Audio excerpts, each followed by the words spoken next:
Okay, here we go. Nice and quiet. Sound speeds, camera rolling. Holding for sound. Last looks. Calling for last looks. And set, and action. I need to swap batteries.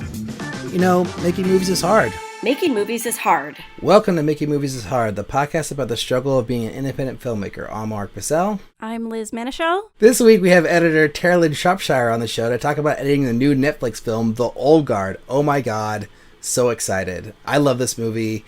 It was a lot of fun. It was crazy because I never heard of it, and then I was in Los Angeles and I looked up and there was a gigantic billboard on a building, like a huge banner of Charlize Theron for this movie, and I was like, oh my god, this is a big deal. I should see this.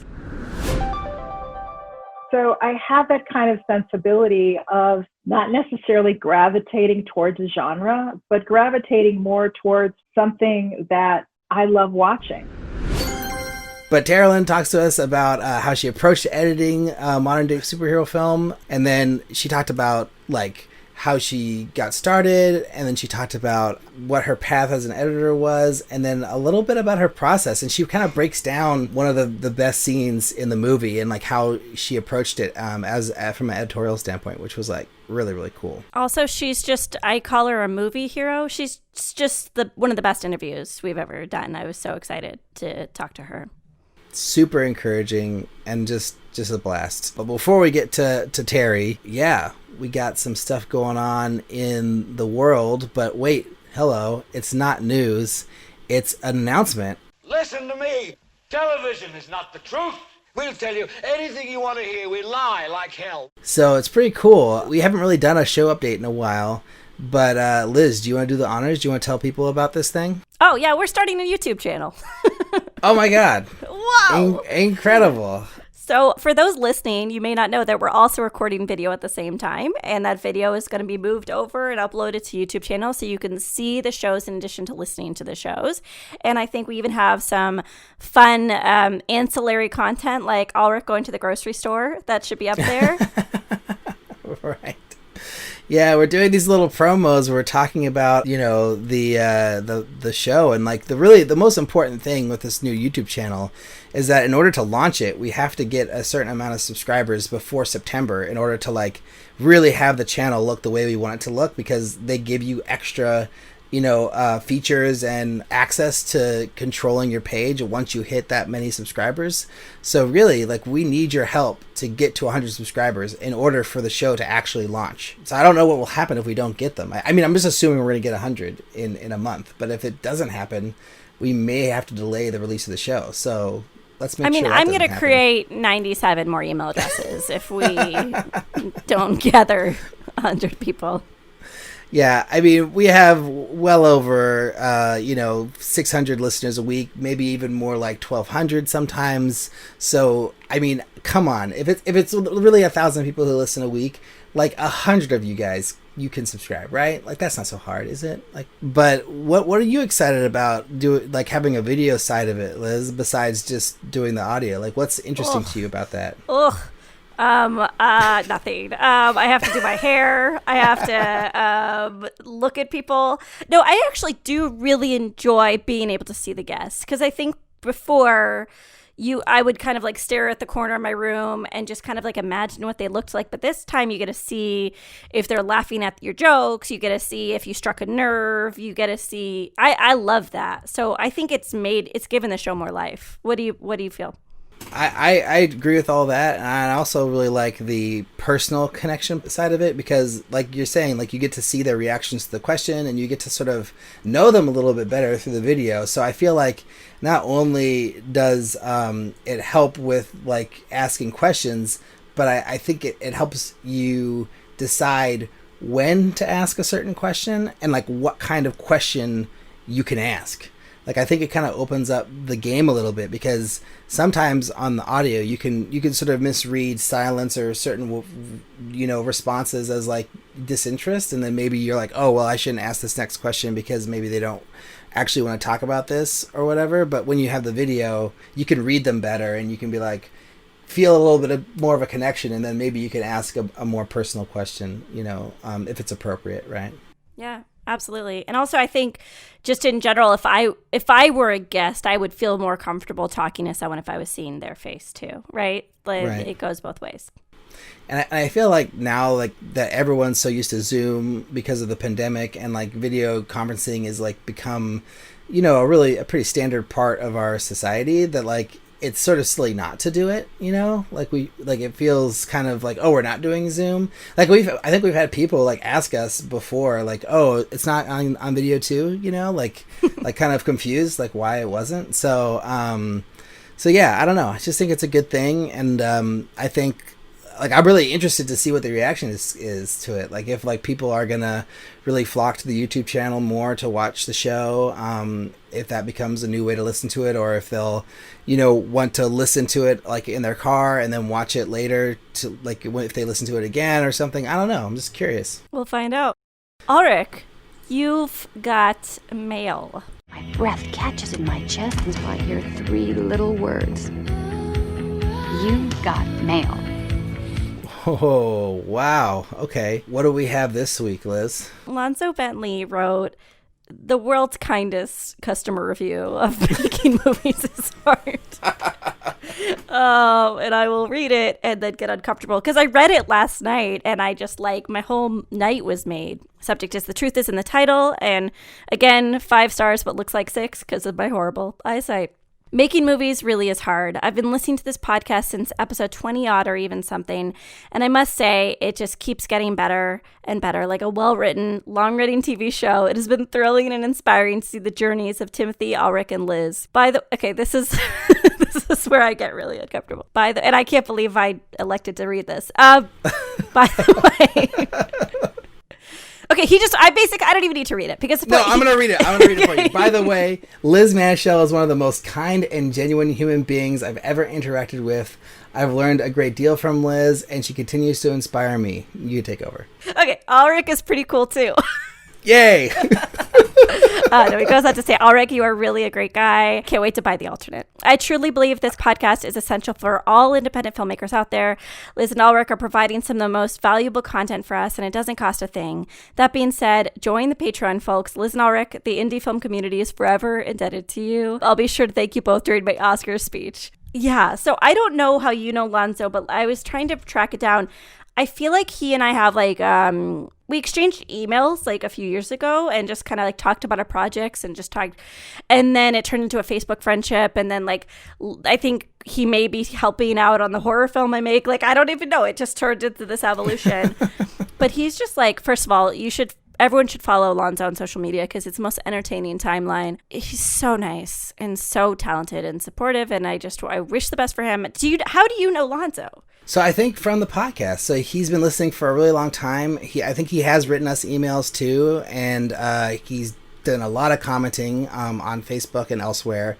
And so he's just kind of become part of the show's fan base, I suppose. And I've had really great interactions with Lonzo, and I believe he supported the alternate crowdfunding campaign. So thank you, Lonzo. I'm pretty certain that he did. If he didn't, I'm sorry, I'm getting that wrong, but I'm pretty... without looking, I would say absolutely he did. And yeah, he's just a really positive, creative individual, and he's the perfect example of what our guests are like. They're filmmakers who are growing and doing their own things and having their own successes, but then also listen to the show to find inspiration. And it's he's just a really cool guy. So thanks, Lonzo, for the really kind words. And even more so, he put his money where his mouth is. He said, join the Patreon, folks. And guess what? He joined the freaking Patreon. He is our newest backer. Thank you so much, Lonzo. Really, really appreciate it. I'm not going to say what the number is, but generous. Thank you. Really appreciate it. Oh my gosh. And so yeah, just, I'm flattered and thrilled, and what a great thing to say. And I'm just really glad that he's part of our community with the show. It's awesome. So if you want to be like Lonzo Bentley, you can send us a question, comment, or suggestion to podcast@makingmoviesishard.com, or just leave an iTunes review, which is what he did, or comments on Spotify. I was looking at Spotify for comments for a while, and I think there are a couple on there, but yeah, maybe we should start reading some Spotify comments, because that would be pretty good, too. We also have a Patreon page, as we said, so if you love the show as much as Lonzo does, or even half as much, you should go over to www.patreon.com/MMIH podcast and give us $1, $5, $9, and if you do the $9, you'll get one of our brand new enamel pins that Lucas Kolshaw has been blasting on Instagram, which is great. Because he should be really proud. It's a really awesome logo, and I'm really glad that it's getting out there in physical form. And then lastly, as we said earlier in the episode, we've got a new YouTube page, so jump over to Instagram and click the link in our bio so you can subscribe and help us reach 100 subscribers by September so we can launch this show properly. So you make movies, huh? I produce feature motion pictures. I got an idea for a movie. So it's time to talk about short films. This week we have a short film from a listener, Corey Thibert, who is also part of the filmmaking community, much like Lonzo. I've been getting comments from Corey, and I think maybe he sent us an email a long time ago, so he's been a part of the conversation. And he sent us a short film, and we wanted to share it with everybody and show people what he's been up to. So, Corey, talk about your film. Well, I'm mainly a theater artist. I've been writing, producing, and performing my own work for the past decade. But I also love filmmaking, but there are way more moving parts and way more boundaries to making a film.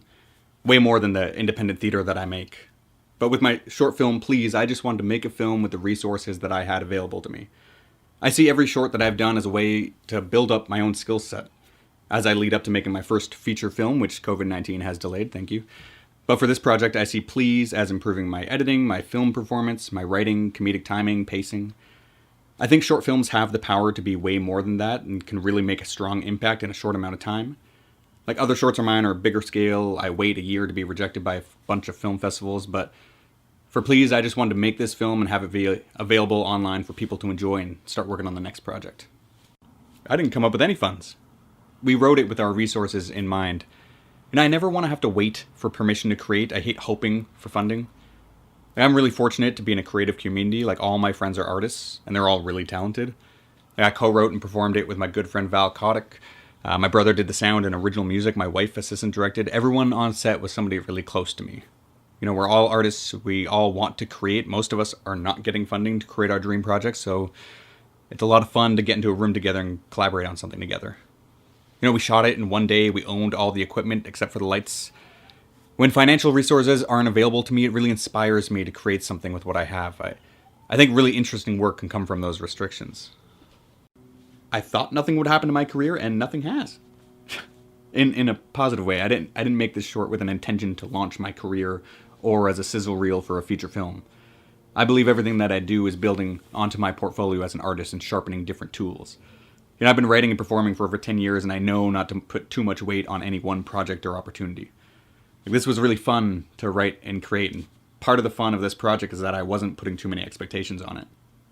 Apart from being something that people can enjoy and laugh at, we made the two characters pretty neurotic. I think consent and communication in any sexual relationship is really important. Even if it can be awkward or new or uncomfortable to talk about, you do need to have that conversation. Consent is sexy. So the film, Please, really interesting film, nice, fun short. I thought it had a lot of interesting aspects to it. Liz, what did you think? I feel like I'm the target audience for something like this because I love shorts that are like dialogue based, that are relationship, that are like smaller in scope, and I love when their creators are on screen. Like those are like, that's like the mumble guard movement. Like there's all these things that I'm drawn to. So the film involves a little bit of kink, I would say, in a relationship. But when I first saw it, I was like, if this was written by men and directed by men, then I don't know if I could really sit in and enjoy it, because it's, you know, it's a woman asking to be treated in a certain way. But when I saw that a female force had a massive impact in this film, I thought, okay, well, I'm on board, which I get could be maybe a little bit bigoted. But the point is that I didn't want to see a bunch of men be like, women love to be hit. We're going to make a movie about that.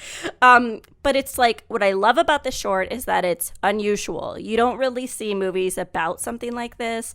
It's sweet, it's intimate. There's like this cuteness, cleverness, and it's like something you could do in a weekend as a creator and get a lot of attention for. And not everything is said, and I enjoyed the pace. Let's hear what you have to say, Ulrich. All right, well, I like the sparseness of it. Like, kept it focused on the characters and the story and the dialogue, because you're saying it's like a dialogue heavy short. I thought the ending was really nice and succinct. Like, it really like kind of brought it home, you know, in a nice way. And I thought the performances felt honest, which I really enjoyed too. But like, I do have a little bit of a negative thing. It's different than yours, which is interesting because I didn't think about that. But obviously that makes a lot of sense. But I was a little confused by the setting. Like, it felt like this should have been in a bedroom or on a couch or something, but it was kind of like in this hallway, or like, you know, like in the entryway to their house is what it kind of looks like. But maybe this was just the best looking place in their house that they could shoot in, or I don't know if there's another reason why they decided to do that, but I felt like the standing facing off with each other, you know, in this it just felt kind of play-like. I don't know, but maybe that's part of the intention. So I don't know. I would have put it on a couch or a bed, personally. And then lastly, I get they didn't want to do nudity, but I felt like the underwear as the choice for their, you know, like their clothing was, I don't know, a little weird. Like, it kind of felt like maybe she should have like some lingerie on, or a nightgown, and that maybe he'd have a tank top, or I don't know. She was wearing lingerie. Was she? Or I thought it was just like a bra and panties, but oh, you mean like a negligee or something, stuff. like something Okay. that was more like sexy time, you know, like. A lot of us don't even own those things anymore. But true. yes, I don't. But I mean, you know, I just felt like it was very. I don't know if utilitarian's the right word, but it just felt like it was like very like, yes, we can't be naked, so we're going to be in this underwear because it's the close to being naked that we can do, and use your imaginations, you know. But I don't know. I just felt like those aspects of it. I get that. Yeah. I get like the criticism. I think though, for me, like the originality and the risk that they were taking for even making this, right, outshined some of my more practical questions that I think you're getting at. Right. It also kind of feels like all the decisions are specific. It's not like they did it because it's the best we have. It's almost like they did it because they wanted it to be this way. Like, they wanted them to be both standing off in that, you know, that the way that they were. I'm curious to hear what other people think of the short, and you know, we'll have the link in the show notes. Yeah, help get some views. I think they have like 100 views on Vimeo and like 300 on YouTube. So let's help people see this thing. What about truth? What about the reality? What about the way the old ending tested in Canoga Park?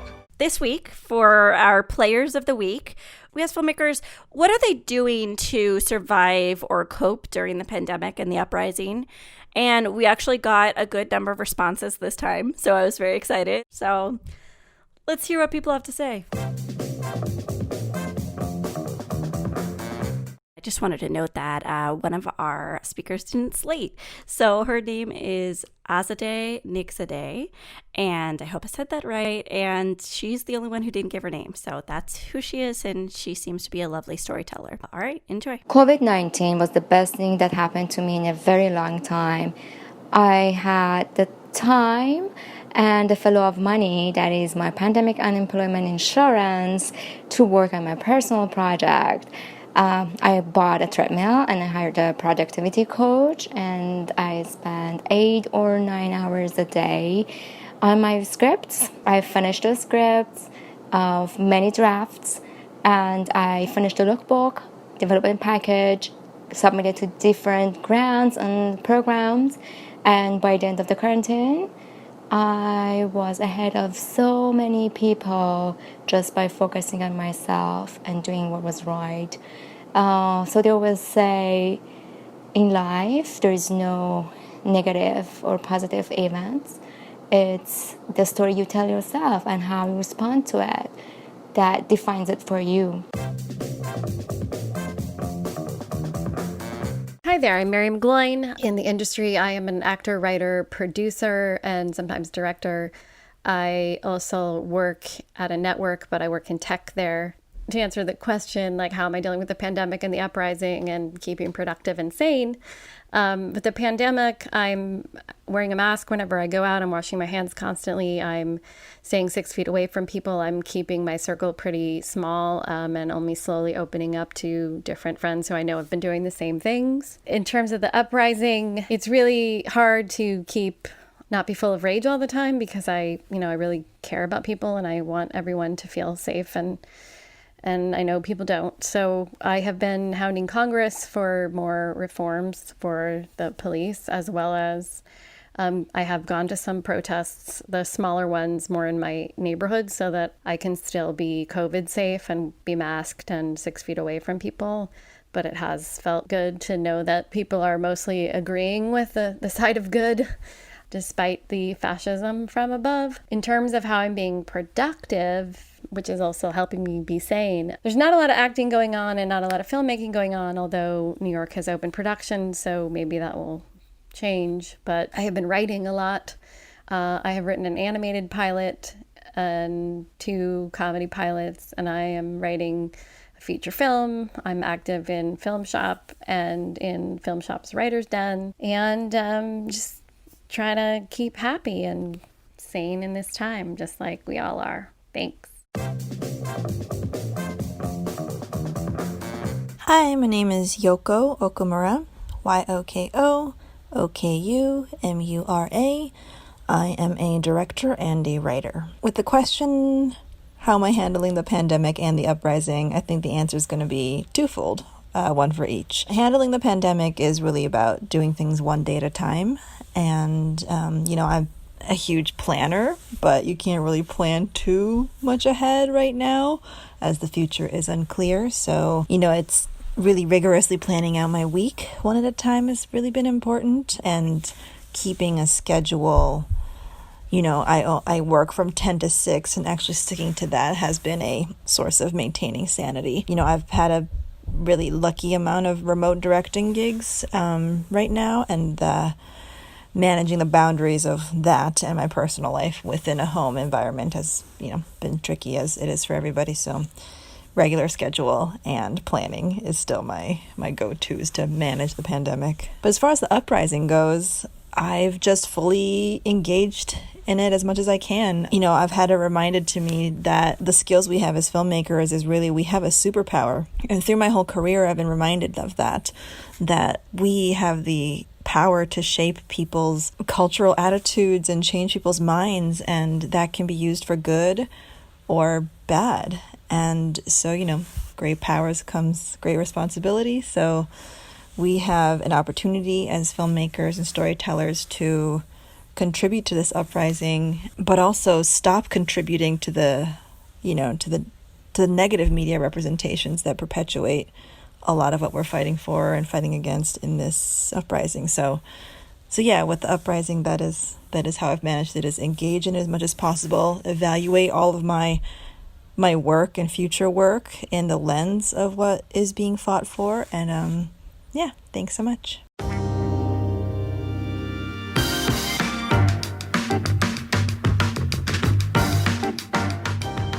So today we're joined by Terilyn Shropshire, editor of The Old Guard, among many, many other amazing movies. Welcome to the show, Terilyn. Thank you for having me. All right, so we start the show with, a rapid-fire series of questions. I'll start. This is all about editing The Old Guard. At what point were you brought on to the project? And other than your expansive experience, what got you the job? I came on pretty early on it, even without, as an editor. Gina, the minute she usually gets a script, I'm usually the second or third person to read it. So I read it very early. It was really exciting. I had not read the graphic novel, and I had the ability to actually read the script and not know that these guys were immortal, which nobody gets to do. So I had that privilege.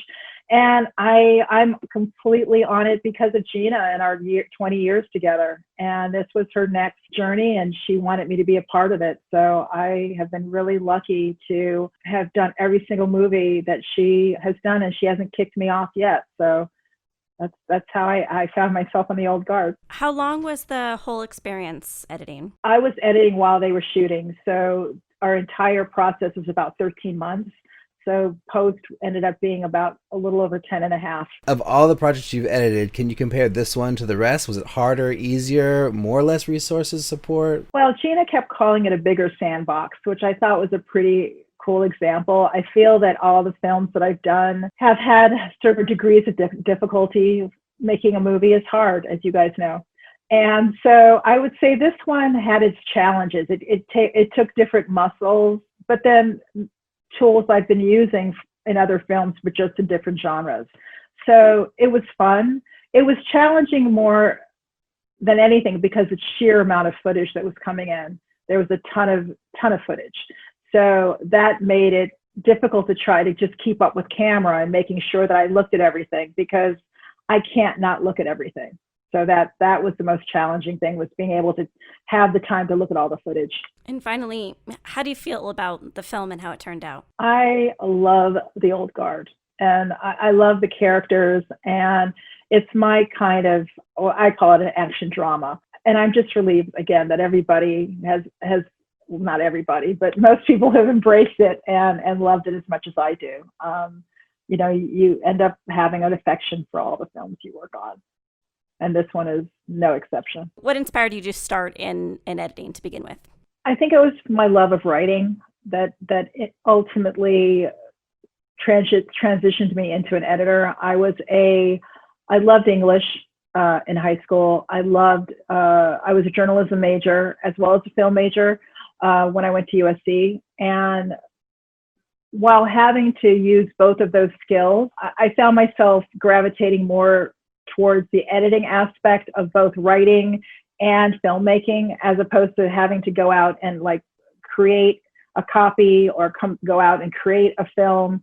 I didn't particularly necessarily enjoy being out shooting, and it was a means to an end, is what I discovered, is I really loved being able to take all the material that I created and play with it, in the privacy of my own editing space.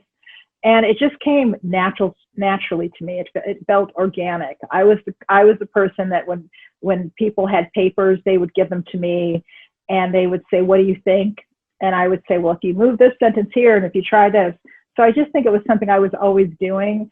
So when I finally went through the different crafts of going out and shooting and recording sound and directing and all of that, I felt more at peace, so to speak, when I had everything in one space and it was just me and the material and figuring out how to tell the story. So I think like every potential editor or aspiring editor listening to this podcast is probably looking at your IMDb and like looking at all your credits and just wondering, like, starting from a place where you want to be an editor, like how do you get your first break? Like how do you get your first movie to get you started? The first movies obviously came when I was still in school.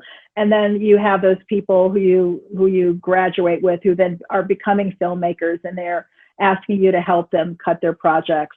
But professionally, for me, I came up the craft very much through the apprenticeship and assistant editor. And I worked with an editor who then became a director. And that particular editor was Anne Gorseau. And we met on The Two Jakes that was directed by Jack Nicholson. And I was fortunate enough to come on as an additional assistant. And I ended up working on the film for about 6 months. And then I went on to work with other editors on their projects. But when Anne decided that she was going to direct, it was also a time when we were just kind of, we were into the digital world of Avid and less in the world of film. So she called me in to see if I was available to cut her first feature.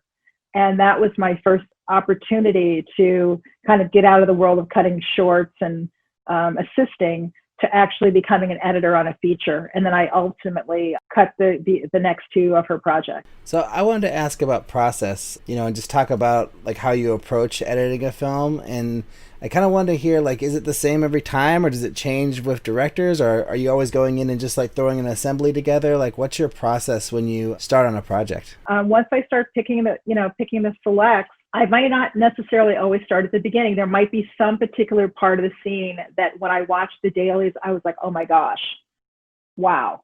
And it may be something that I may want to start with. Sometimes it will be at the beginning of the scene. Sometimes it's a scene that is so integral to something else that's about to come in that I may just kind of take a look at it, make sure that we have everything we need, and put that one away. It just depends. The situation changes depending on what's happening with the film itself. But obviously on something like The Old Guard, I'm constantly keeping up with camera, or at least endeavoring to, because at any given point, I have to be able to communicate to Gina or a producer as to what I'm seeing, or if there's anything additional that we need. Or they may be, often second unit was going in right after first unit was finished at a particular location to grab certain things. And I had to be able to tell them, if there was something that I needed from them. And they also had questions for me. Sometimes they needed to see something that had been shot, and I needed to do something quickly to show it to them. So my process is very kind of voyeuristically audience related, where I try to forget what I know, and I try to look at the dailies as an audience member and begin that kind of building of that story from that perspective. I was curious though, you talked a little bit about what draws you to material, but is there a genre that you're attracted to? Because I also saw, like, during the breadth of your career, it was like romance, heavy drama, like superhero movie. Is it you wanting to jump from genre to genre, or are you attracted to these genres and wanting to delve into them? Where does the genre that is my favorite is good movies. That genre is my favorite. Good storytelling. Look, I grew up watching everything. I watched Beach Blanket Bingo, and I watched Mr. Roberts, and I watched Seahawk, and Black Orphan. There was so much. When I was a kid, I'm such a geek. When I was a kid, I literally had a notebook that every time I watched a movie, I wrote it in my notebook. Gidget Goes Hawaii or whatever it was. And so ultimately, growing up and going to movies, I went to all types of movies. So I have that kind of sensibility of really not necessarily gravitating towards a genre, but gravitating more towards something that I love watching. And when you receive a script, you hope that when you start to watch that script, that it's taking you into a world that you want to see on the screen. So I don't feel like I have a particular genre that I love. Look, I grew up like watching, and I love musicals. I mean, I love, I love all types of, I love Hitchcock. I love Westerns, death of the Western themes. And so no, I don't, there's not just one genre that I could just gravitate towards.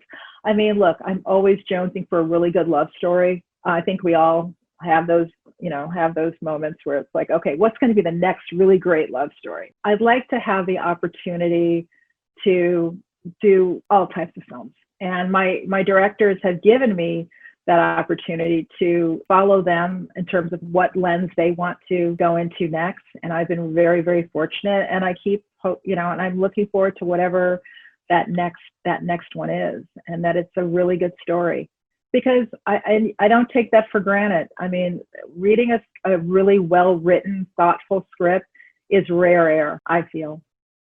So, The Old Guard's like a superhero action movie, and I was really curious to hear about your approach for the action sequences, just to like how you tackle editing one of those, basically, and if it's any different than like, any other kind of scene. Action always has this kind of bravado, gee, it must be tough kind of reputation to it. And I find that action is a different muscle of storytelling, right? And so when I think about those scenes, I kind of break it down to their base level of there's a certain choreography, there's certain movements to a scene that involve action, right?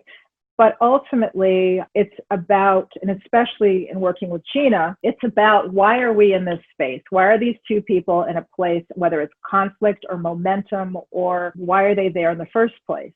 So often on a film like this, the work in production and pre-production and production is about the choreography and making sure that the actors are moving a certain way, striking a certain way, and getting that down, right? So part of it is when you're building something like that on a very foundational base, you want to make sure that you are reflecting the attention of the choreography, first of all, and that you're using the best of those movements that these stunt coordinators and the director and the actors have worked so hard to master, right? So there's just those pieces, right?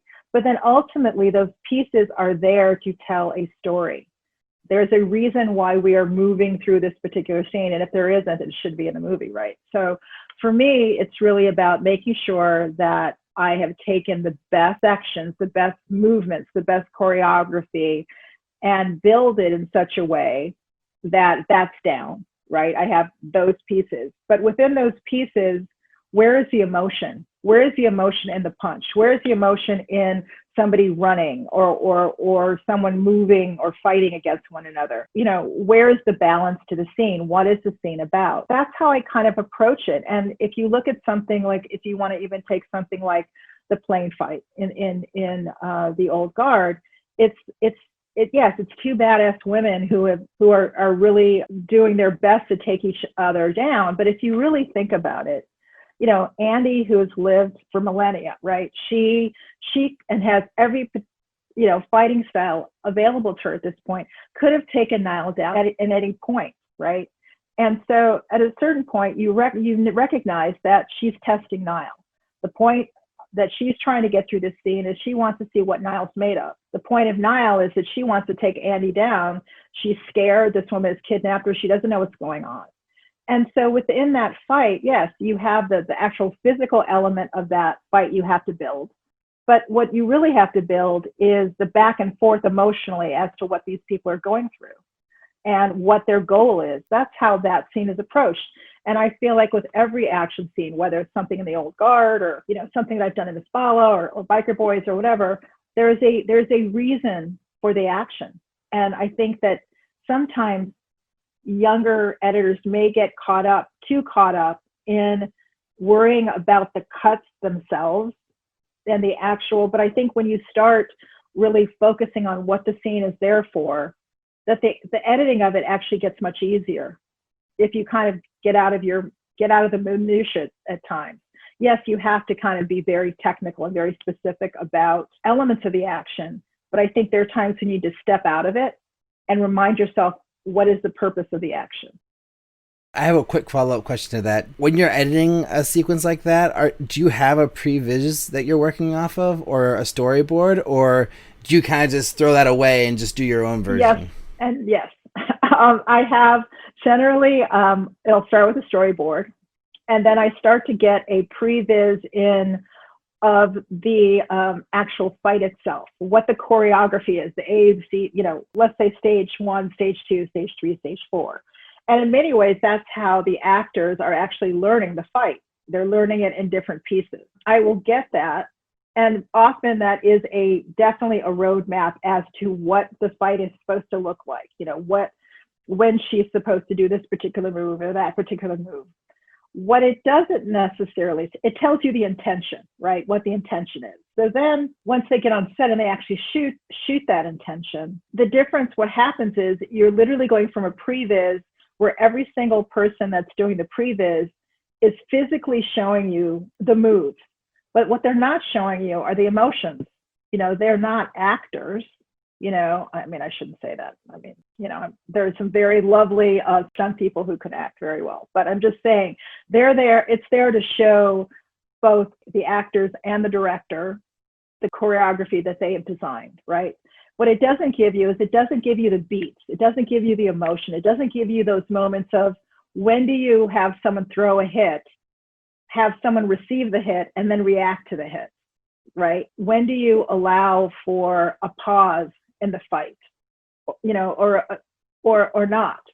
And so it definitely is your roadmap, but I find myself taking that roadmap, honoring it from the sense of the choreography of it. And at the same time, you know, there are lovely things that happen when you're making movies and you have two actors in a closed off space. Like, you're not going to necessarily see when Niall hits Andy, finally gets a good punch, and Andy kind of steps back and does like this a little trip. You know, that's not something that comes from a previs. You know, those you know, once the actors take on those characters and they go full physical, a lot of amazingly wondrous things happen that you then weave into the fight itself. And they bring the emotion and they bring that physical, I don't know, energy to a scene that a previs doesn't. Departing slightly, sorry, I have a off-topic question. I just think post is the best part of filmmaking, and I love it so much. And I do often think that it is a little bit therapy just between the editor and the director, because the director may be working out things that they didn't get, and I often find my editor trying to make me feel better and like trying to like create some solutions. Have you found yourself in that scenario where you're trying to convince a director or remind a director of everything they've done that's great? Do you have to be that kind of force for them, or do you choose to be that force? Yes. I mean, absolutely. I mean, getting a film finished, made, frankly, shooting a film and getting through production, I don't know how sometimes directors do it. You feel like it's just sheer will to get to the cutting room, to be able to kind of finally get to the cutting room. And often when they arrive, they are exhausted. They've gone through this transformative experience. And often I usually hope that they wait, and I don't see them for a good 2 weeks, like go climb a mountain, go to the Maldives or something, because you want them to be able to clear their head before they come to you, because ultimately you've been living with this material for the entire time they're still shooting. So you're kind of at a point now, it's like, okay, they're finally coming in and I have a cut and I'm ready to get to work. And they're still thinking about, when they're watching the film, oh, that was the day the generator worked, or that was the day I had an issue with the actor, or whatever it is. They're still living it. And so you have to allow them to kind of decompress, right? And part of that decompressing is at times where they're just still batting themselves, like, oh my God, that was the day I forgot to do this. And it's literally like this. And, you have to kind of sit through that, and eventually they'll catch up to you. And at a certain point, I will say, put the bat down. It's time to put the bat down and let's get to work. Because editing rooms are always about solutions. We've been living with the problems. I mean, look, from the moment that stuff comes in, you're either extremely happy or extremely like what, or somewhere in between. And then you have to put that aside because it's about solutions. So for me, I love my relationships with directors, and I understand to the degree that I can be sympathetic to where they are when they come in, and you have to be patient. Patience is one of the superpowers I feel that editors have, hopefully the good ones, because it takes every degree of patience on those days when you're like, I'm ready to work, and can we figure out the scene? Can you get out of your head for a minute and let's work? But sometimes we're organisms, and life comes in, and you have to be able to balance the life and being sometimes the psychologist, and being the editor, and being the friend, and being those people, and it works both ways. I mean, you hope that they help us too. We give them perspective, they give us perspective. Some days we're like, oh my gosh, we're not gelling, and they inspire you to keep going. So in the healthiest of relationships, of course. So I had a question about finding your next project and deciding to make the commitment to work, especially with like a new director. What would you want to hear in order to like say yes to, a new film with a new team? Because like I know with your old collaborators, that's probably easier. But when you're talking about working with someone new, like what's that conversation like? Well, I mean, for me, it's really about the story that they want to tell. And I look forward to, I love meeting new directors. I'm inspired by so many up and coming directors and directors who are working out there and doing really cool things. And so for me, what I hope is that I get a script that excites me the way Eve's Bayou excites me, or Love and Basketball excited me, or The Old Guard. And then once I get that script, I'm always really excited to meet the person who's going to tell that story. And generally, when I go in and I get the opportunity to go in for a meeting, I usually just want to talk to them about story, because ultimately that's what we're going to be working on if it's a project that I get to work on. So when I'm meeting with the director, I really want to get a sense of who they are, and they want to get a sense of who I am. And look, by the time I go into a meeting, you can pretty much guess that everybody else that's coming into that meeting can cut, right? And otherwise we wouldn't have gotten the opportunity to get in the room in the first place. So the question really becomes getting to know one another. And I want to hear from the director how they feel about the script. What do they feel like their challenges are? what is their intention? What are the things that are exciting them about the fact they're about to go into production? What do they, how do they like to work? All those things. How do they feel about music? Sometimes the best conversations are when you're not even just talking about the script, but you're talking about, what have you been watching? And what filmmaker inspires you? Is there a particular film that this particular film you're about to do, what have you been using kind of as your mood board? And having those conversations.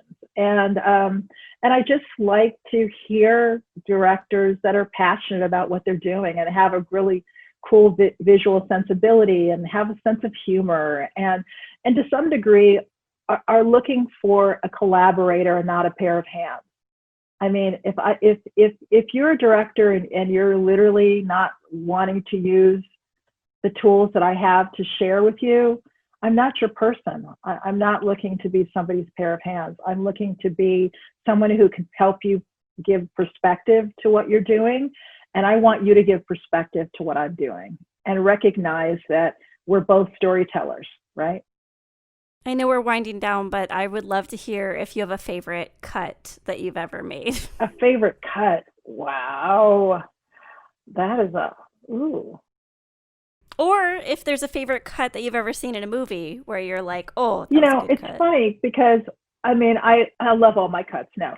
Of course, I can't think of the old guard right now. And the minute we hang up, I'll think of, that moment and that moment and that moment. I love that moment. I think that sometimes I go back to Love and Basketball because one of my favorite things to do, and I didn't really have so much of it in this movie at all, actually, is I love montages. One of my favorite montages, even to this day, it's funny because it's hard to go back and watch your movies. I mean, I think a lot of editors say that it takes a minute. But there are times when I will be channel surfing and on whether it's Stars or something come on, and then I'll see Love and Basketball. And there's a montage that I did where it really talks about the struggle that Monica was having to make it, on the team. Meanwhile, Quincy is ultimately rising. He's like the rising star.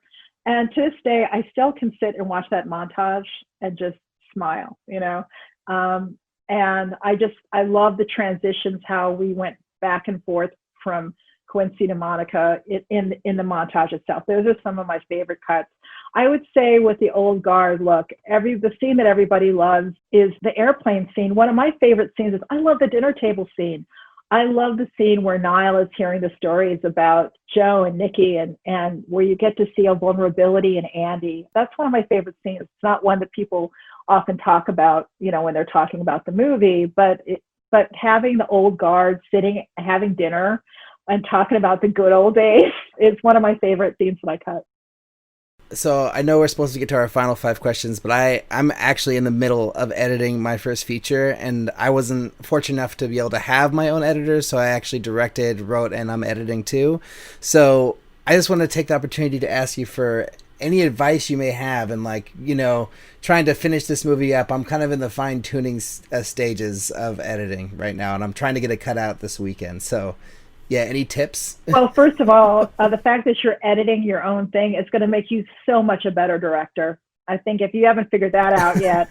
But what I would say is as you're getting your film finished, are you showing it to anybody to give you some perspective? Because when you're in that bubble, as that director, editor, I'm doing it all, I still encourage you to find somebody's opinion who matters to you and have them take a look at it. And I would say also, you have to be, and I told this to Gina when we first worked together, and I got such a horrified look from her, but she's come to understand what I said is you have to be the most ruthless with yourself. There are times when there are those babies that you just love that you have to be able to let them go, or at least I always say dwell in the what if. I mean, if there's something you're not sure about, there's something that's not quite working, something that, the thing about it is, again, I'm a walking cliche. I say at first you don't succeed, destroy any, evidence that you tried. Go ahead and try those things that you would never imagine doing. Nobody's watching. The editing room is a safe space for you to try, for you to fail epically.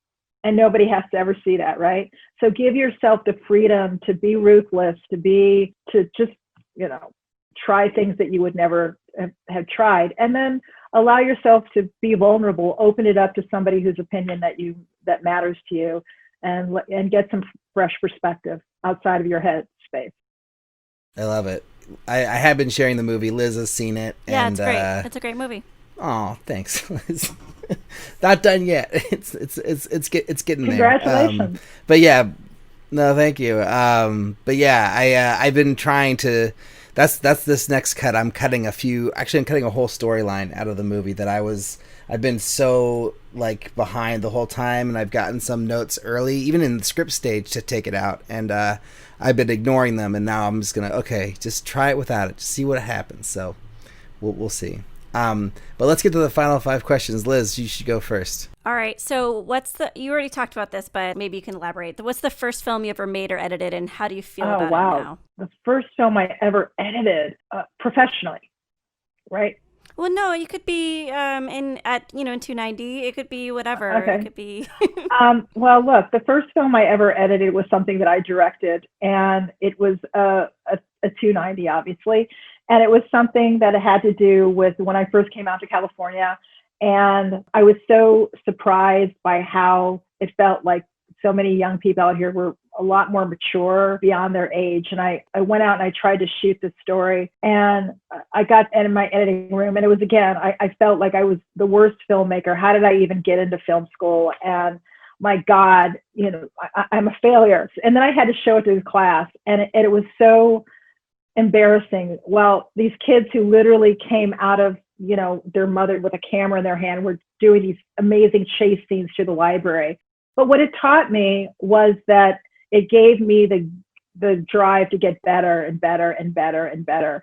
And so even though that's the first memory of my editing, it's what gave me the drive to just keep improving and being able to go back into that class, a better filmmaker, and being inspired by people that were doing it better than I was, and I wanted to be as good as them, right? And I think that's what inspires a lot of us, is when we see a film or a filmmaker's work and we're like, we want to be as badass as they are, and then we work towards it. What's the best filmmaking advice you've ever received? Mean what you say and say what you mean. Do you have a goal as an editor? Like, I don't know if it's a 45 million films that you want to edit or an Oscar, but whatever it is that you are after. Well, I'm superstitious, so I don't talk about that awards kind of thing.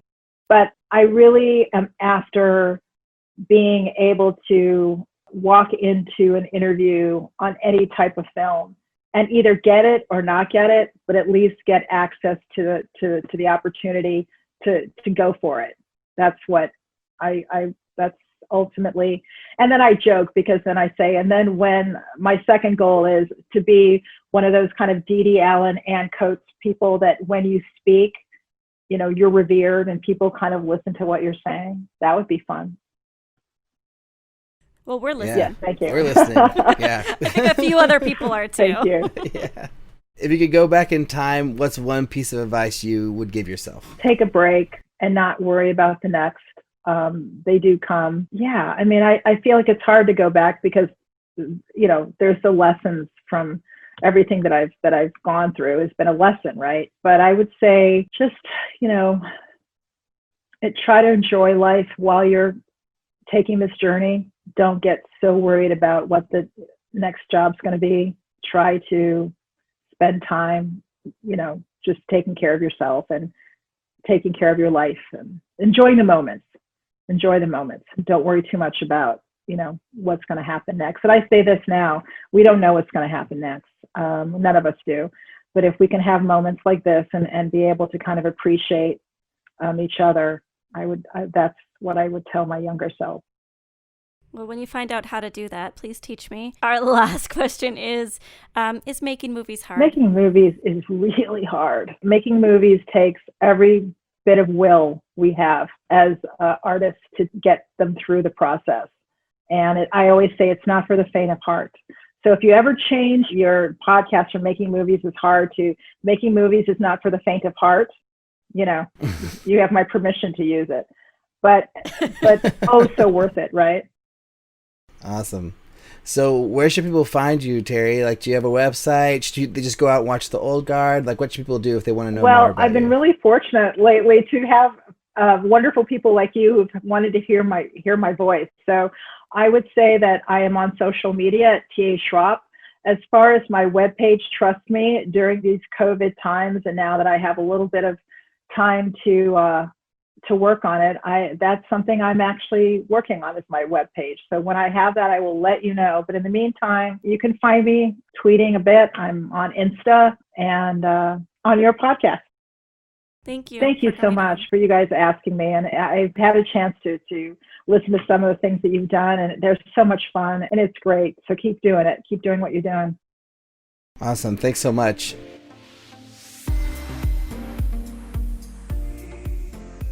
Thank you to everyone for listening. Thanks to Terilyn Shropshire for being on the show. Melissa, Natalie, and Christina from Netflix for setting up this interview. And if you haven't yet, go out and see The Old Guard now. Check out our website, makingmoviesishard.com, where you can find links to everything we've talked about, including those amazing shorts we've been playing on Get Shorty. If you want to get in contact with us, send an email to podcast@makingmoviesishard.com. Find us on Twitter, Facebook, Instagram at MMIH Podcast. I am Liz Manischel on Twitter and Liz Manischel Film on Instagram. Ulrich, where are you? I am Ulrich B on Twitter and Instagram, and yeah. And don't forget about our YouTube page. Please subscribe. Leave a review on iTunes, Stitcher, Spotify, wherever you listen to your podcast.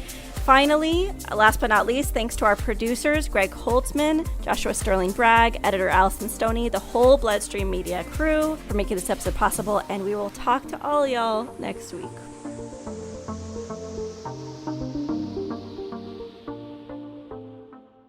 Oh, God, how could I say this?